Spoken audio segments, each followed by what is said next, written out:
कहते हैं कि पुलिस, अदालत, कानून, सिस्टम ये सब इसलिए है ताकि इंसाफ कर सके। आज की कहानी वाकई ऐसी कहानी है जिसे सुनने के बाद आप कह उठेंगे कि ये कुदरत का इंसाफ था। ऊपर वाले की लाठी बेआवाज होती है, लेकिन जब पड़ती है तो पड़ती है। शायद कुदरत ने वो इंसाफ किया जो उन लोगों को पता नहीं आने वाले कितने बरस में वो सजा मिल पाती या नहीं मिल पाती, लेकिन ऊपर वाले ने ऐसी सजा दी कि इसे आप क्या कहेंगे। मतलब अजीब इत्तेफाक है या क्या है मालूम नहीं, लेकिन पूरी कहानी अपने आप में हैरान करने वाली है। बात 4 अप्रैल की है। अभी गुरुग्राम, जो पहले गुरुग्राम हुआ करता था, यहाँ एक ऑटो ड्राइवर रहा करता था। ये ऑटो ड्राइवर, इनकी एक पूरी फैमिली, एक परिवार, 2 बच्चे थे, एक 3 साल और एक 6 साल। और इन्होंने एक लड़की को गोद ले रखा था। कमाल देखिए, एक ऑटो ड्राइवर है, 2 बेटे हैं, पर इन्हें एक बेटी चाहिए थी। तो दोनों बेटे के पैदाइश से पहले ही इन्होंने एक लड़की को गोद ले रखा था। और अब उनकी वो बेटिया, उसकी उम्र 15 साल हो गई। जो बाकी 2 बच्चे थे, इसमें से एक की उम्र 6 साल और एक की 3 साल। 4 अप्रैल को ऑटो ड्राइवर अपने घर के पास एक मंदिर में जाते हैं अपने दोनों बच्चों को लेकर। ये उनकी रूटीन हुआ करती थी कि वो अक्सर जाया करते थे। तो उस दिन भी अपने बच्चों के साथ वो एक मंदिर में पहुंचते हैं। तो 4 अप्रैल को ऑटो ड्राइवर, जिनका नाम है मनोज, अपने दोनों छोटे बच्चे 6 और 3 साल की उम्र के घर के पास एक मंदिर के पास पहुंचते हैं। इत्तेफाक से उसी वक्त उस मंदिर के करीब एक गाड़ी खड़ी थी। मनोज अपने दोनों बच्चों को लेकर जैसे ही बाहर निकलते हैं मंदिर से, अचानक, इससे पहले कि वो कुछ समझ पाते, 4 लड़के इन तीनों, 2 छोटे छोटे बच्चों को और उसके पिता मनोज को गाड़ी में जबरन डाल देते हैं। और इससे पहले कि कोई कुछ कर पाता, गाड़ी तेजी से वहां से भाग जाती है। इसके बाद अब गाड़ी का रुख सीधे गुरुग्राम से उत्तर प्रदेश की बरेली की तरफ। अभी तक किसी को होशोहवास भी नहीं कि हुआ क्या है। इधर कई घंटे बीत गए। आधा 1 घंटे में मंदिर से घर लौटाना था, लेकिन मनोज अपने बच्चों के साथ लौटे नहीं। बीवी को फिक्र हुई, उन्होंने इधर उधर फोन मिलाया, मनोज का भी फोन नहीं मिल रहा, दोस्तों से पूछा, कहीं को खबर नहीं। देर रात परेशान होकर मनोज की वाइफ पुलिस स्टेशन पहुंच गई गुरुग्राम में। उन्होंने रिपोर्ट लिखा है कि उनके पति और दोनों बच्चे अचानक गायब हैं। पुलिस ने पूछताछ की, भाई कहाँ गए थे आखिरी बार? तो बताया कि मंदिर गए थे। पुलिस ने वहाँ जाकर छानबीन की तो कुछ चश्मदीद मिले। उन्होंने कहा एक गाड़ी आई और उसमें उन तीनों को जिस तरीके से बिठा कर ले जाएंगे, ऐसा लगा कि जबरदस्ती ले जा रहे हैं। पुलिस कहानी समझ गई। गुरुग्राम पुलिस ने किडनैपिंग का मामला दर्ज कर दिया। एक साथ 3 लोगों की किडनैपिंग, मनोज और उनके 2 छोटे बच्चे। अब पुलिस इधर पत्नी से पूछताछ कर रही है कि कौन आपका दुश्मन है, किसी से दुश्मनी है।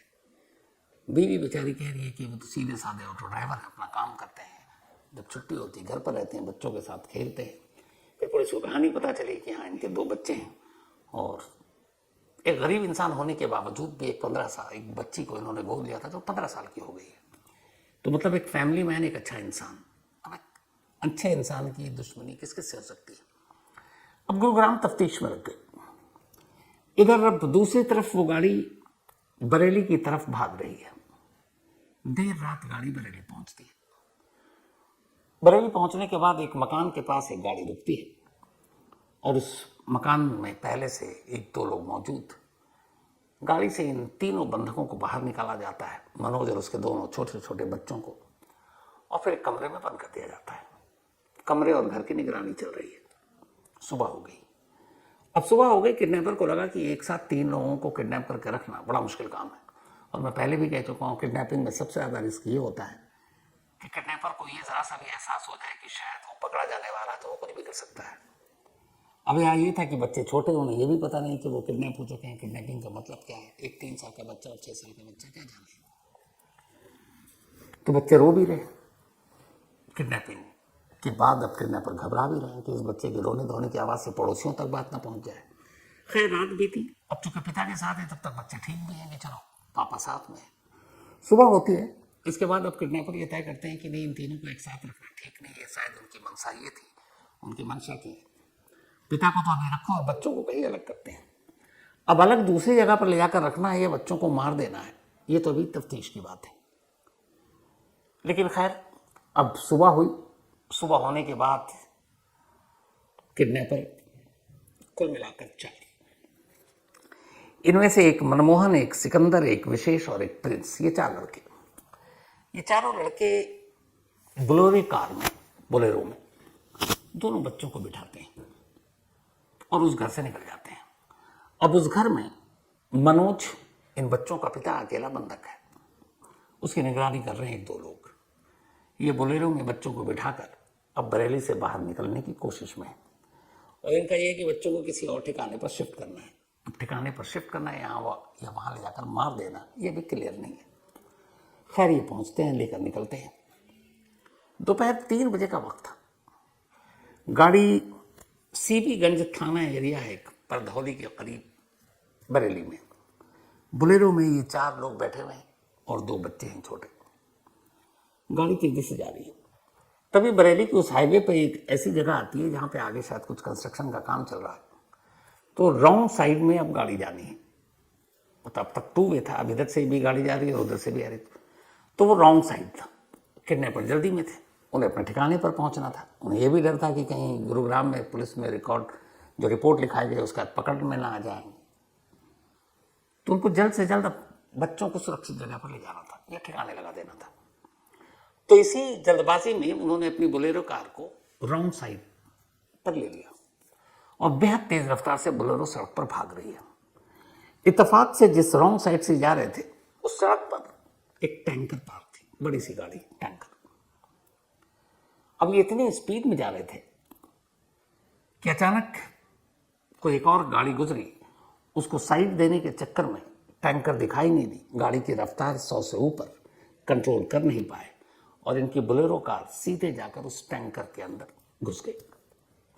टैंकर से टक्कर इतनी जबरदस्त थी कि इनके ठीक बोलेरो कार के पीछे एक मोटरसाइकिल चली आ रही थी जिस पर 2 लोग बैठे थे। जब टक्कर हुई और अचानक हुई, उधर मोटरसाइकिल वाला भी करीब 80-100 की स्पीड में बाइक चला रहा है, 2 लोग बैठे हैं। इस टक्कर से बोलेरो के परखच्चे उड़ गए और पीछे से आ रही मोटरसाइकिल भी अब उसी बोलेरो से जाकर टकराती है और फिर टैंकर से। बोलेरो पहचान में आने लायक गाड़ी नहीं बची, जबरदस्त इतनी टक्कर थी। अब जब ये टक्कर हुई तो अचानक कुछ और गाड़ियां गुजर रही थी। किसी ने पुलिस को फोन कर दिया, पुलिस मौके पर आ गई। मंजर बेहद भयानक था। पीछे जो 2 मोटरसाइकिल पर दो लोग बैठे थे, दोनों की मौत हो चुकी थी। अब पुलिस ने बोलेरो जो इधर उधर से धस चुकी, बड़ी मुश्किल से उसके अंदर से एक एक कर लोगों को बाहर निकालना शुरू किया। 3 तो लाश थी उसमें से, वो जिंदा बचे ही नहीं थे। लाश की हालत देखकर ही अंदाजा हो गया था कि ये जिंदा नहीं है। एक कम चोट आई लेकिन बेहोश था। 4 बालिग लोगों को पुलिस ने बाहर निकाला। अब जब पुलिस अंदर झांकती है तो हैरान हो जाती है, देखती है 2 छोटे छोटे बच्चे उसी बोलेरो कार में। जो बोलेरो की हालत थी, उसके बाद सवाल ही नहीं था कि किसी के बचने की जरा सी भी कोई उम्मीद हो। लेकिन कुदरत का करिश्मा देखिए कि वो दोनों बच्चे पीछे सही सलामत, बस हल्की सी चोट है, शायद उस टक्कर की वजह से। 3 शख्स जो उस बोलेरो में है उसकी मौत हो चुकी है। चौथा उसका जो साथी है वो घायल है और अच्छा खासा सीरियस घायल है। लेकिन उसी बोलेरो में बैठा हुआ 2 मासूम, 6 और 3 साल का, मामूली घायल, कोई सीरियस चोट नहीं। एक तरह से ऊपर वाले ने बचाया। अब खैर पुलिस ने 3 लाशें निकाली, घायल और 2 बच्चों को फौरन एम्बुलेंस बुलाया गया और सबसे करीब के अस्पताल में उनको ले जाया गया। उधर जो मोटरसाइकिल पर पीछे सवार थे, जिनका बेचारे का कोई मतलब नहीं था, उन्हें भी अस्पताल ले जाया गया। जब वहाँ अस्पताल ले जाया गया तो डॉक्टरों ने उनमें से 5 को ब्रॉड डेड डिक्लेयर किया। 5 लोगों की मौत हो चुकी थी इस हादसे में। अब चूंकि टैंकर खड़ा था, टैंकर जो खड़ा था उसमें कोई था नहीं उस वक्त, तो टैंकर के अंदर किसी को नुकसान नहीं हुआ। लेकिन बोलेरो कार में 3 लोगों की मौत हुई, 2 मोटरसाइकिल सवारों की मौत हुई, 5 लोग मारे गए। चौथा बोलेरो का एक घायल और 2 बच्चे मामूली घायल। अब इसके बाद पुलिस बोलेरो की और एक्सीडेंट की तफ्तीश करती है। उधर जो चौथा था उसको होश में आने का इंतजार कर रही है। पुलिस ने बोलेरो के अंदर से कुछ मोबाइल निकाला तो उसकी तफ्तीश की कि कौन लोग हैं। एक्सीडेंट पे अमूमन घर वालों को खबर भी दी जाती है। तो बोलेरो को पहले तो नंबर मिला तो पता चला कि ये बनारस में पहले किसी के पास नंबर था, 15 दिन पहले ही खरीदा गया। पुलिस को अजीब सी चीज़ लगी, 15 दिन पहले खरीदा गया, बरेली में ही ये बनारस की गाड़ी थी और अभी तक नाम जो है रजिस्ट्रेशन शिफ्ट नहीं हुआ था नए ओनर के नाम पे। अब पुलिस ने उस मोबाइल से जो डिटेल निकाली तो उसको यक्ष ऐप पर डाला, क्योंकि पुलिस को कुछ गड़बड़ लगा कि इसमें 2 छोटे बच्चे हैं, 4 लोग हैं और जो हालत थी पुलिस को डाउट हुआ कुछ गड़बड़ है। तो पुलिस ने अब जो 3 मरे उनके जो मोबाइल थे और एक प्रिंस जो घायल था उसके मोबाइल, उन चारों के मोबाइल को खोला और उनको डिटेल उसमें झांका, उनके नंबर, उनके नाम, उनकी तस्वीरें थी और फिर पुलिस डिपार्टमेंट को दिया कि ज़रा इन चारों के बारे में पता करो ये हैं कौन, क्योंकि अभी तक वो 3 तो मर चुके हैं, एक बेहोश है। 2025 में यूपी पुलिस ने एक ऐप लॉन्च किया, यक्ष ऐप इसे कहते हैं, YAKSH, यक्ष ऐप। ये बिल्कुल अमेरिका और यूरोप की तर्ज पर है। इस यक्ष ऐप में तमाम क्रिमिनल्स के डेटा होते हैं, एक तरह से डेटा बेस सारी चीज़ें। इसमें हुआ ये कि हर पुलिस स्टेशन में ये कहा गया कि आप अपने एरिया के 10 टॉप क्रिमिनल का डेटा तैयार करो, उनका नाम, उनका फेस, उनकी आवाज़, सब। तो फेशियल रिकग्निशन, इसके अलावा ऑडियो, आवाज़, उनकी हिस्ट्री, जेल के अंदर हैं, जेल के बाहर हैं, कौन कौन सा क्राइम किया, कब कब अंदर गए, कब कब बाहर आए, कौन कौन वांटेड है, कौन फरार है। तो यक्ष ऐप में असल में ये समझ लीजिए कि जैसे US में होता है ना कि पूरा एक डेटाबेस, हर इंसान का पूरा आपका DNA से लेकर सारी चीज़ें होती हैं।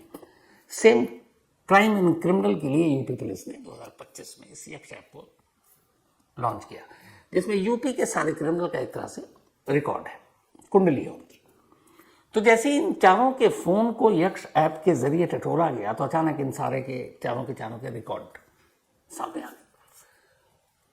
पुलिस का शक सही था, इनमें से 2 तो ऐसे थे जो मर्डर के केस में जेल भी गए थे और जेल से दोनों बेल पर रिश्वत थे, बाकी 2 भी चोरी, डकैती और किडनैपिंग में उनके मतलब नाम थे। तो इसका मतलब था कि वो 4 क्रिमिनल थे। अब ये 2 बच्चे कौन थे, इसका जवाब पुलिस के पास नहीं था। उधर पुलिस होश में आने का इंतजार कर रही है। 4 तारीख को किडनैपिंग हुई, 5 तारीख की दोपहर 3 बजे एक्सीडेंट हुआ है। 5 तारीख की रात चौथे शख्स जो उस बोलेरो में था होश में आया, पुलिस ने उससे पूछताछ की, उसने अपना नाम बताया, उसका नाम प्रिंस था। फिर उसने अपने बाकी 3 साथियों का नाम बताया जिनकी मौत हो चुकी है, उसे तब तक पता भी नहीं था। उनमें से एक था मनमोहन, एक था सिकंदर और एक था विशेष। मनमोहन, सिकंदर और विशेष ये तीनों बोलेरो की उस एक्सीडेंट में मारे गए, बचा इकलौता प्रिंस। प्रिंस ने पुलिस को बताया कि क्या हुआ, फिर उसने कहानी सुनाई। उसने कहा कि असल में 4 अप्रैल को हम लोगों ने ऑटो ड्राइवर मनोज और उसके 2 बच्चों को गुरुग्राम से किडनैप किया था। जैसे ये बात पता चली, जब तक पुलिस की एक टीम ने फौरन गुरुग्राम को फ़ोन घुमाया कि आपके यहाँ पर किडनैपिंग का केस दर्ज है। पता चला एक फलाने सेक्टर के पुलिस स्टेशन में किडनैपिंग का केस दर्ज है और उसमें नाम है मनोज और उसके 2 छोटे बच्चे, एक 6 साल और एक 3 साल। पुलिस को लगा कि प्रिंस सही बोल रहा है, पर पुलिस ने कहा कि बोलेरो में तो 4 और 2 6 लोग थे, 3 की मौत हो गई और वो तीनों किडनैपर थे। मनमोहन, सिकंदर, विशेष और प्रिंस जिंदा है, वो बयान दे रहा पुलिस को।